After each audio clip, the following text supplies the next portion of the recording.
this is now term 2. तो A little longer than a few minutes later. ये ना मैं रिवॉर्ड दे के पढ़ती थी खुद को कि जैसे फॉर एग्ज़ाम्पल मैंने सारे दिन पढ़ लिया है तो रात को मैं 1 घंटा अलग से रख लेती थी कि अभी मैंने सारे दिन, मतलब मेरा ये चीज़ तुम्हारे होनी चाहिए कि तुम रिवॉर्ड तभी दे रहे हो जब तुम्हारा कंप्लीट हो गया। मतलब मेरी ये फिक्स थी कि अगर मेरा 1 दिन का काम नहीं हुआ है ना तो मैं एक्स्ट्रा वीडियो नहीं देखूँगी। वरना मेरा ऐसे था कि जैसे मेरा हो गया, मान लो आज का मेरा टारगेट था कि मेरे को चैप्टर 1 के PYQs लगाने थे और उसका एक सैम्पल पेपर सॉल्व करना था, तो मेरा हो गया है तो फिर मैं रात को एक वीडियो देख के सोती थी। जैसे वही ट्रिगर्ड इंसान की होगी, ठगेश की होगी, मैं इन्हीं की फैन थी ज़्यादा। तो फिर उसके बाद मतलब ऐसे करके हो जाता था। फिर उसके बाद क्या हुआ कि I went in my term 2, now the term 2 started. तो अभी मुझे तो ब्रेक चाहिए क्योंकि हमारा ऐसे था कि टर्म 1 के बाद ना टर्म 2 के लिए आई गेस बस 1 हफ्ते का छुट्टी था और फिर उसके बाद टर्म 2 स्टार्ट हो गया था। क्योंकि ऐसे बोला हुआ था कि फेब मार्च के बीच में पेपर होंगे, तो वहाँ पे मतलब थोड़ा मेरे को था कि चलो ठीक है कोई नहीं, बट अभी तो थोड़ा वी नीड टू रेस्ट, ठीक है, क्योंकि अभी बहुत काम कर लिया हमने। तो ऐसे करके मेरे को थोड़ा ब्रेक चाहिए था, तो वो 1 हफ्ते का ब्रेक था। बट मेरा एक्सटेंड हो के ना वो मतलब एक लेज़ीनेस आ जाती है, फिर आप वापस नहीं जा पाते हो, गेट बैक टू वर्क नहीं हो पाते हो, क्योंकि आपको वो ब्रेक अच्छा लगने लग जाता है। तो मुझे वो ब्रेक अच्छा लगने लग गया। ऐसे करके ना मेरे 15 दिन 20 दिन करते करते 25 दिन ऐसे ही दिसंबर पूरा निकल गया।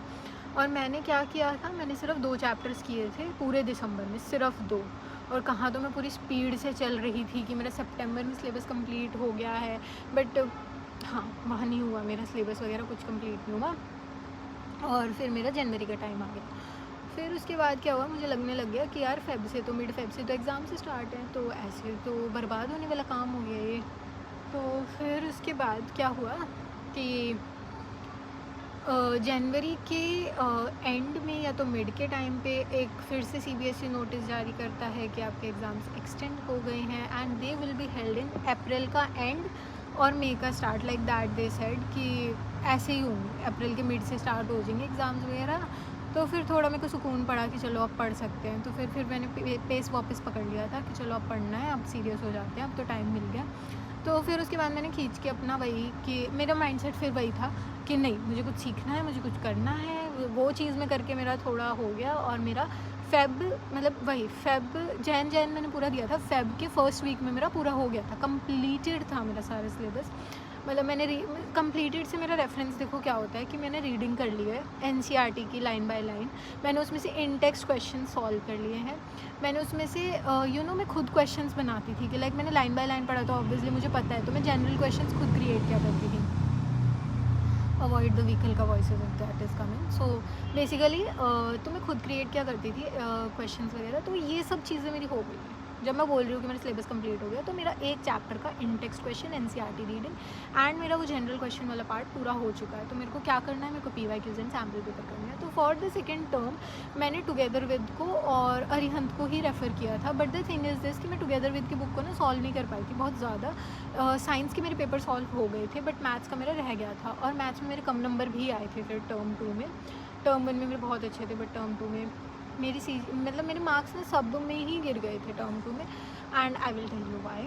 सो basically the thing happened was कि फिर फेब आ गया, फिर प्री बोर्ड थे, तो फिर वहाँ पे मैं PYQs वगैरह को टाइम नहीं दे पाई थी। तो मेरे को था कि मार्च में आराम से कर लूँगी PYQs एंड सैम्पल पेपर, अभी के लिए प्री बोर्ड्स थे। तो मैंने प्री बोर्ड्स दिए, मेरे नंबर ठीक आ गए थे। देन उसके बाद फिर मार्च आ जाता है, मैंने मार्च में स्टार्ट किया अपना PYQs मैंने लगाने शुरू किए। फिर थोड़ा सा वही था कि एकदम से ना आप पकड़ नहीं पाते उस अप्रोच को, you can't just have it, है ना। तो थोड़ा मुझे टाइम लग रहा था, और चीज़ों को भी मैं ग्रास्प मतलब वही है कि तुम रिवाइज़ करोगे पहले उस चैप्टर को। तो मेरा क्या था, मैं बोल के रिवाइज़ करती थी, तो बोल के रिवाइज़ करने में मेरे को आधा घंटा लग जाता था। मैं सारी की सारी NCERT में जो भी मैंने इंपॉर्टेंट लाइंस को हाईलाइट किया मैं उनको एक बारी पढ़ूंगी। मतलब मैं मेरे को अच्छे से रट गई थी भाई। एट दैट टाइम ना मेरे को इतना अच्छे से NCERT आता था। मतलब अब तो आई have just not that much of idea, but ठीक है अभी भी मैं अगर थोड़ा सा रिवाइज़ करूँगी I will have everything in my mind still. तो वो वाली चीज़ हो गई थोड़ी। अब क्या होता है कि लाइक 19 मार्च आती है, होली का टाइम था, तो ऑन दैट डे मेरे पापा का एक्सीडेंट हो जाता है। और फिर तो like the things have just gone so worse. तो फिर ऑफ कोर्स घर में काफ़ी टेंशन का माहौल था, और मेरे प्री बोर्ड 2 शुरू हो गए थे उस पॉइंट ऑफ टाइम पे। और मतलब पढ़ाई तो नहीं हो रही थी, और मैं सच बताऊँ मैं करना भी नहीं चाहती थी उस टाइम पे, क्योंकि इतना गंदा माहौल हो गया था घर का बहुत ही, कि all the day we are just hoping and we are praying कि मेरे पापा लाइक आईसीयू में भी चले गए थे, और पापा एक हफ्ते तक कॉन्शियस ही नहीं थे। एंड जब उन्हें होश आया तो उन्होंने यही पूछा कि मैं यहाँ क्या कर रहा हूँ। तो मतलब बेसिकली उनका स्कल पे चोट आ गई थी, तो थोड़ा I will just get that in some other day. तो फिर उसके बाद क्या होता है कि चीज़ें बहुत वर्स होती चली गई, कि उनकी तबीयत थोड़ी ठीक नहीं है, पापा को छुट्टी भी नहीं मिल रही थी, तो इस करके पढ़ाई पे भी ध्यान नहीं लग रहा था। फिर उसके बाद में मेरे प्री बोर्ड 2 तो चलो जैसे तैसे हो गए, फिर उसमें थोड़ा सा डाउन हो गए थे मेरे ग्रेड्स, बट ठीक है मैंने पढ़ाई की थी, और मतलब पहले की हुई थी, तो इस करके इतना कुछ हुआ नहीं, ठीक था जो भी था। इट वाज जस्ट कि ठीक जा रहा है, सब ठीक हो, मतलब 30 के ऊपर ही थी मैं तब भी रेंज में, बट 35 के ऊपर नहीं थी। नो वरीज, पापा ठीक है, मेरे को वही बहुत है भाई। तो फिर उसके बाद लाइक अप्रैल आ जाता है, मेरे पेपर वगैरह भी स्टार्ट होने वाले थे। फिर मेरे मतलब पापा को छुट्टी मिल गई थी मार्च के लाइक एंड में या अप्रैल के स्टार्टिंग में पापा को छुट्टी मिल गई थी। तो फिर उसके बाद डिस्चार्ज होकर पापा घर आ गए थे, तो थोड़ा सा हो गया था कि कोई नहीं, अब तो ठीक है, अब तो कंट्रोल में है कंडीशन। तो फिर उसके बाद वहाँ पे मेरी पढ़ाई शुरू हुई थी प्रॉपर, तो अप्रैल के स्टार्ट में मैंने थोड़ा पढ़ना शुरू कर दिया वापस से। फिर मैं पेस में आई, फिर उसके बाद, और मीनवाइल दिव्या मैम ने मेरे को बहुत सपोर्ट किया था। लाइक उन्होंने मेरे को ना ऐसे पर्सनली अपने घर पे बुला के भी इंग्लिश के लाइक लेटर्स वगैरह की प्रैक्टिस करवाई थी, उन्होंने मेरी ग्रामर की भी करवाई थी आई गेस, मतलब उन्होंने बहुत हेल्प किया था। वो मुझे बुक्स की भी पूरी PDF भेज देती थी, which was like really helpful, like really helpful. और फिर उसके बाद we come on to the point कि हाँ मेरे पेपर आ जाते हैं, पेपर वगैरह स्टार्ट हो जाते हैं, फिर मैं पढ़ती हूँ। और ना मतलब मेरे को अभी भी याद है कि जब मैं पेपर दे के आती थी ना, तो मैं आके पापा के पास जा करके, पापा ऊपर रहते थे, कि उन्हें अलग से कमरे में। और हाँ इन द मीनवाइल ना बहुत रिलेटिव्स वगैरह आते थे, तो वैसे भी पढ़ाई नहीं हो पाती थी। मतलब जब पापा ठीक होके घर आ गए थे, फिर रिलेटिव्स मिलने आते थे, अब ठीक तो तब भी नहीं हुए थे पापा, बट ठीक है। सो फिर उसके बाद मतलब ऐसे करके मेरे पेपर वगैरह टर्म 2 के भी चले गए। और हाँ मेरे टर्म 1 का रिज़ल्ट भी तो आ गया था, शिट। सो बेसिकली जनवरी में मेरा रिज़ल्ट भी आ गया था टर्म 1 का, तो मेरी 92% आई थी। तो फिर लाइक मैं काफ़ी खुश थी, मेरी मम्मी के साथ गई थी मैं, और वहाँ पे लाइक बोर्ड पे पूरे पे रिज़ल्ट लगा हुआ था, और वहाँ पे मैंने देखा कि ओ मम्मी 92 आ गई है। और फिर उसके बाद मम्मी भी खुश, मैं भी खुश, भाई कि चलो मौज ही मौज है। तो फिर उसके बाद मतलब मेरा टर्म 2 हो गया, फिर उसके पेपर में देके आ गई।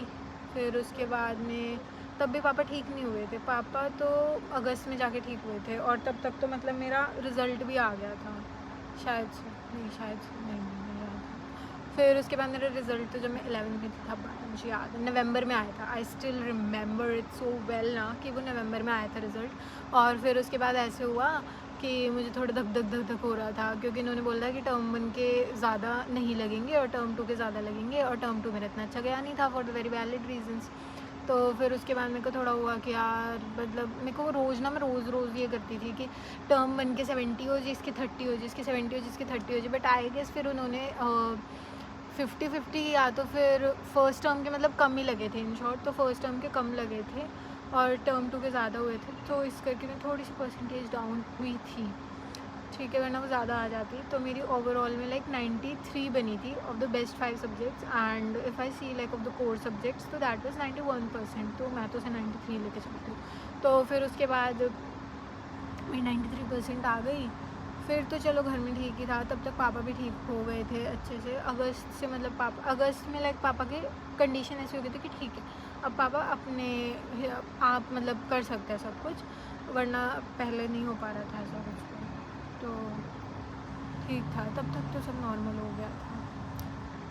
सो या फिर उसके बाद मेरा रिज़ल्ट आ गया, फिर पापा भी खुश थे, मम्मी भी खुश थी। फिर उसके बाद बस पापा ने एक बार मुझे बोला कि ट्यूशन लगा लिया होता, तो मैंने कहा लगा लिया होता तो नहीं। अब ऑफ कोर्स मेरे मन में उस टाइम यही चीज़ आई थी कि लगा लिया होता तो शायद मैं इतनी खुश ना होती, और लगा लिया होता तो शायद मेरे अंदर इतना कॉन्फिडेंस नहीं होता। तो I think you should be grateful of whatever is happening in your life, you should accept it. वो वही वाली बात है कि नज़रिया है देखने का। तो मतलब आप उसे जैसे चाहोगे वो चीज़ वैसी हो जाएगी। आप जो चाहते हो ना आप उसे पा सकते हो, but the thing is this कि आपको उसके लिए एफ़र्ट्स करने पड़ेंगे, आपको उसके लिए सीरियस होना पड़ेगा, आपको उसके लिए ना मतलब वो जद्दोजहद करनी पड़ेगी। There will be the days जहाँ पे आप नहीं जा रहे हो, यू नो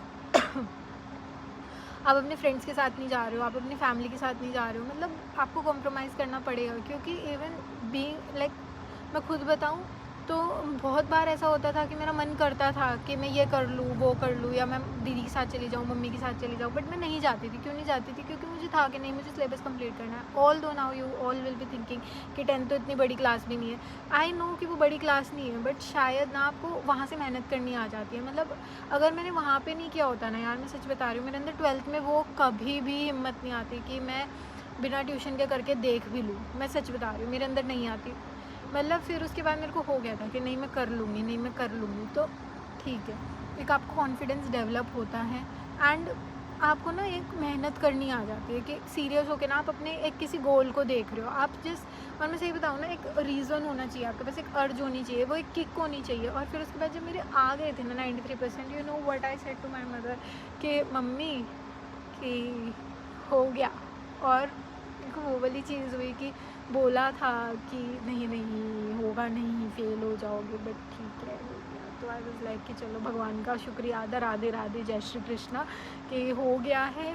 एंड ऐसा कुछ नहीं हुआ जैसा बोला था ऑफ कोर्स। तो या I just proved my self, वो वाली चीज़ मुझे हो गई थी। तो हाँ, मम्मी भी बहुत खुश थी भाई। मतलब मैं सच बताऊँ, वो मुझसे ज़्यादा ना अच्छा मम्मी के लिए था, क्योंकि मम्मी ने बहुत एफ़र्ट्स किए थे भाई। मतलब यू नो कि कोई लो है और उसको उठाने में बहुत एफ़र्ट्स जाते हैं, और मम्मी ने मुझे कभी लो होने ही नहीं दिया। मैं सच बता रही हूँ। मतलब मेरे को जिस दिन ऐसा लगता था ना कि यार नहीं हो रहा, यार पता नहीं क्या होगा क्या होगा, मुझे बहुत एकदम से हो जाता है यार क्या होगा क्या होगा क्या होगा, तो भाई मम्मी वाज लाइक सब हो जाएगा, तू कर लेगी, मुझे पता है तू कर लेगी, तू कर ले। और मेरे को ना वो सुन के ही लगता था कि हाँ मैं कर लूँगी कर लूँगी कर लूँगी। तो यू नो कि तुम अगर इम्पेशेंट हो तो you need someone to calm down. आपके वो मम्मी हो सकते हैं, आपके पापा हो सकते हैं, आपका भाई बहन कोई भी हो सकता है, फ्रेंड हो सकता है, but I think you should have someone by your side, because you definitely need someone. कि ओके कुछ डेज होते हैं when you are very low, when you need someone to comfort you, if not comforting like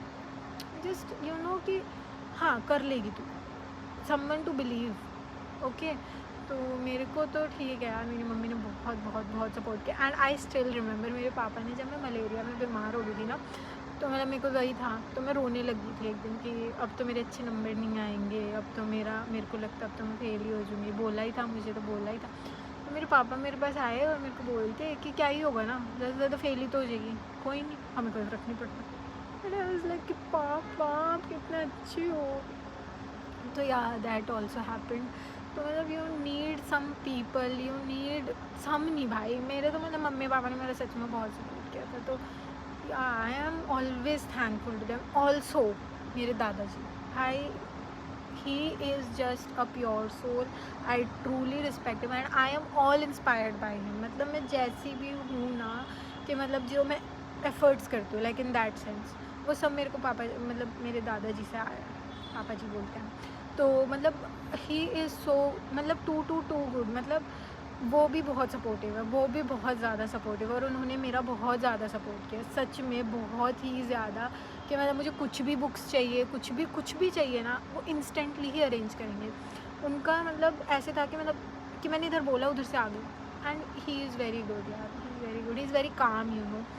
तो सबका बहुत role रहा था। And I would like to thank specially to these 4 people, my Divya ma'am, मेरे पापा, मेरी मम्मी एंड दादाजी। Like they are so I am so blessed to have them कि मेरे को वो क्लास 10th में मिले। मतलब मैं सच बता रही हूँ, मेरे ज़िंदगी में क्लास 10th का एक बहुत बड़ा रोल है, क्योंकि मैंने मेहनत करनी सच में वहीं से सीखी है। मेरे को ना अपने अंदर कॉन्फिडेंस, अपने अंदर वो एक होता है ना यू नो कि हाँ मैं कर लूँगी, मुझे भरोसा एक जो आया अपने ऊपर, वो क्लास 10th से आया था। और एक वो वाली जो चीज़ होती है कि नहीं मुझे पढ़ना है, मुझे तमीज़ से कुछ चीज़ें समझनी है, कुछ सीखना है, तो वो चीज़ें भी मुझे क्लास 10th से ही आई थी। तो मतलब 10th was not just a class, it was a learning, and of course it was not just academic learning. उसने मुझे बहुत कुछ सिखाया, and the lessons I would keep life long with me. You know I still see it as an achievement कि मतलब अगर मैं पीछे मुड़ के देखती हूँ ना तो मुझे लगता है कि हाँ मैंने कुछ तो किया था. मतलब वो मेरे को ना एक अचीवमेंट इसलिए लगता है मोर ऑफ कि जो मैंने किया बोला ना वो मैंने कर दिया. और एक वो चीज़ थी कि you know something you dream of and that becomes a reality कि मतलब हमेशा से मैंने यही चाहा था कि 10th में तो 90% से ऊपर और वो आ गए. तो आई वॉज लिटरली ब्लेस्ड कि मेरे को मम्मी पापा का सपोर्ट मिला, दादाजी का सपोर्ट मिला, टीचर का सपोर्ट मिला. So yeah, that's it. That was all, you know, my journey, and that was all that I want to thank to my surroundings, to my father, to my mother. I don't have anything else to say. And if there was any of the sounds that you feel कि आसपास थी तो I am sorry for that. And yes, of course, अगर इसका भी थोड़ा issue है तो please manage कर लीजिए थोड़ा. Yeah, so that's it for this video. I hope that you liked my journey, and I would just come up with the tips that I used to study in my class 10 for each and every subject. सबका मैं धीरे धीरे upload करूँगी. And yes, I will just be consistent over here too, just like my class 10. फिर मैं अपनी class 12 की भी जर्नी शेयर करूँगी.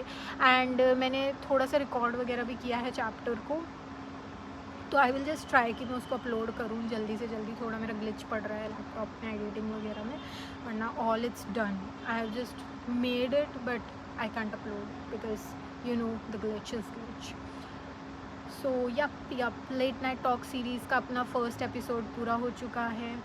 और I guess this video will just come in parts क्योंकि ये बहुत लेंदी हो गया है. 36 का तो मुझे अभी दिख रहा है, मैं अब भी चुप नहीं हो रही हूँ, यू नो, पॉडकास्ट पूरी. तो ठीक है, I guess so that's it for today. Hope that you liked it and just see you in the next video. Till then, bye bye.